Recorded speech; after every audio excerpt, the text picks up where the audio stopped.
from within their lives the highest state of life known as Buddhahood. Buddhahood is characterized by abundant wisdom, courage and compassion, and a sense of empowerment. Soka Gakkai members strive to chant in the morning and evening, facing the Gohonzon, enshrined in an altar in their homes.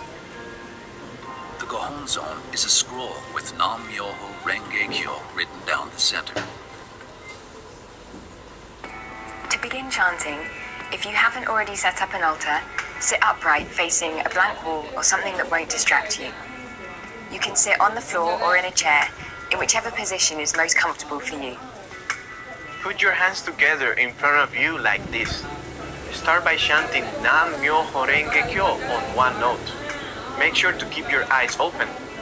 There's no need to visualize particular images or to empty your mind. Just be yourself and focus on your hopes and prayers, and then simply concentrate on the sound of Nam-myoho Renge Kyo. When you first begin, chanting even just a few minutes every day is great. Of course, at first it might take a while to get used to the pronunciation, so you can start off slowly, like this. Nam-myoho Renge Kyo, Nam-myoho Renge Kyo. Nam-myoho Renge Kyo, Nam-myoho Renge Kyo, Nam-myoho Renge Kyo, Nam-myoho Renge Kyo, Nam-myoho Renge Kyo. The phrase Nam-myoho Renge Kyo means, I dedicate my life to the wonderful law of cause and effect that leads to Buddhahood. Nam means dedication, and Myoho means mystic or wonderful law, an expression of the Dharma or underlying principle inherent in all life. Myoho, in particular, signifies the unseen essence of life, as well as its potential to revive and open, while Ho refers to life's manifestations. Renge means lotus flower. The lotus produces flowers and fruit at the same time, and therefore symbolizes the simultaneity of cause and effect. Just as the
these passages is known 那 as 我们 Gongyo. 只是去阿吉森那边你，比上那边阿吉森那边也看不错。 Nichiren Daishonin stressed that these chapters Eh, best yo sí que explain aquí- the essence of the Lotus Sutra and express Shakyamuni Buddha's core message that everyone, without exception, possesses the enlightened life state of Buddhahood.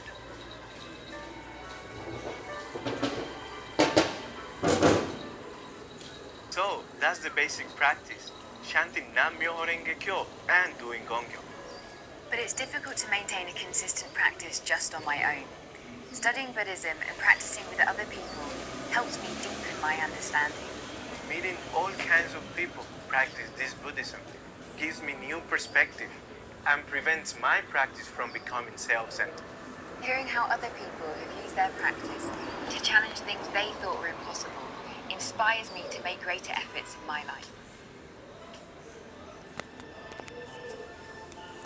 core activity of Soka Gakkai in many countries is the local discussion meeting, where people can ask questions and engage in dialogue about the philosophy and practice of Nichiren Buddhism.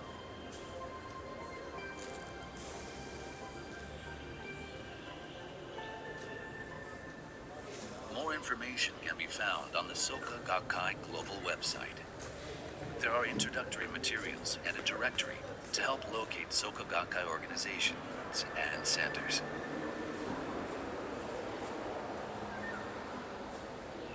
Okay, hope that those who are new to the practice will have gained some insights about the practice of Nichiren Buddhism from the video. So for further information like stated in the video, you can get it from www.sokaglobal.org website. Okay. Before we proceed any further, just a friendly reminder, no photo taking, no audio recording or no videographing is allowed during this session. And also, and thank you for being patient with us as we sort out a little bit of our technical problem earlier. Okay, to continue with our sharing today, please be reminded to mute your mics and turn off your video to ensure better streaming for the content. Thank you very much for your cooperation.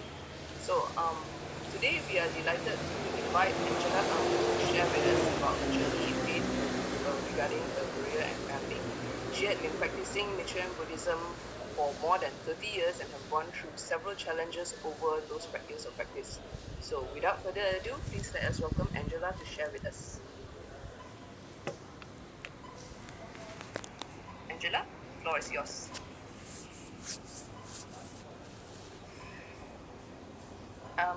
Angela, you are on mute. Okay, sorry. Good afternoon, everyone. Thank you, Jesseline. I hope you can hear me loud and clear. All right. Let me start with introducing a bit of introduction of my background. My family. I came from a family. Right. So this is a picture when I was young. I really like this picture. Right. Very sentimental for me. That's me. The arrow pointing me as the youngest daughter in the family. And my family became members of Soka Gakkai since 1984. Since 1984. So being the youngest, I live protected and carefree life. Of course, being preceded by my two older brothers, they took care of me very well. So it was when I joined the Soka Gakkai in 1984 as a cultural group member. It was a pipe and drum corps, as you can see on the picture here. My life became very tough. Worst of all, I have been tasked to take care of junior members, which was really something out of my comfort zone. I've always been cared for. Now I have to take care of others. Suddenly, the problems of others became my problems. I had to chant and study Buddhism more seriously because I constantly had to encourage my juniors. Often, I had to travel by public transport to their homes, again out of my comfort zone, to care and encourage them. This training I received in my youthful days in Soka Gakkai has formed the foundation of my life and my faith. The motto given by the president of Soka Gakkai International, Dr. Daisaku Ikeda, which is have a clear target and never give up. And his guidance to the youth to take on hardships as nutrients for growth and live a contributive life remain deeply ingrained in me since my youth. He became the mentor of my life. So that's me again. Alright, so this leads me to my first crossroad of my life, whether I should pursue my dream as a medical scientist which was an extremely unpopular choice at that time. And I read a guidance from my mentor that says that there is no guarantee that you will succeed in the field that you choose. However, if you exert yourself, if you exert your fullest sincerely in your endeavor, nothing will be wasted. So with that, I went on to pursue a master's degree in medical research. And I'm fortunate that due to my years of practice, in my darkest moments as a master's student, I was able to perceive that the problem lies in me. And I was able to engage myself in a process known as human revolution, an inner transformation and elevation of my spiritual life state, from one that constantly blames the external condition. As you could see, the arrow showing me, I was actually very unhappy. So I constantly blamed my external condition for my unhappiness, to one that influences the external environment by manifesting the wisdom, courage, and compassion within me. I was able to turn a soured relationship with my master's supervisor, which lasted for 7 years, into a beautiful one. And with that, I graduated. Right, so sorry. So at one point, I was even contemplating of quitting my master's program. So that turning point came when I was able to perceive the inner workings of my life. So having which I was able to turn a soured relationship with my supervisor into a beautiful one at the end. And I graduated not only with a master's degree, but I have conquered the greatest weakness within me, which was ignorance and arrogance. Here you can see me and my mom and dad and my elder brother. So this was a memorable graduation. Not for the certificate that I obtained, but it carried a very significant transformation in my life.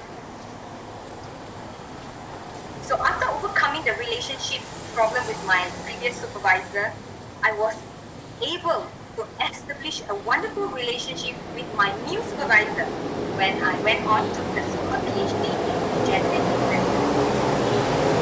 And later, my PhD supervisor's recommendation, I was able to finally realize my lifelong dream of studying overseas. I received a scholarship to be an intern at one of the best medical schools in the world, which is the Harvard Medical School in the United States. There, I was able to continue my Buddhist practice and connect to many international Soka Gakkai members. I even had the opportunity to coach young music band members when I was there. Upon returning, I completed my Viva examination with a breeze. As you could see, this is my Viva examination. So, someone took a photo of me enjoying my PhD, my Viva examination, and directly opposite me are my two supervisors, the one with blue scarf and the other man on her left. So this was a total transformation for me. Completing my Viva, I chanted seriously for a clear direction where I can contribute my fullest in my field. And when I officially graduated in 2008, I was immediately appointed the first lecturer in a newly established research center in my university, headed by my PhD supervisor. So again, this was my supervisor and me here. So I was the first lecturer appointed to the center. It was as though the path was laid for me. My supervisor became my mentor in research, and since then I was given the opportunity to head many important research programs and filed a number of patents on my innovations and won numerous awards. And 7 years later, I was entrusted to head the research center. This provided me with even more training and exposure, including representing the university for overseas trips, such as this one. I would never, I had never thought of stepping foot to Iran. So here I am. I had to wear a scarf when I was there,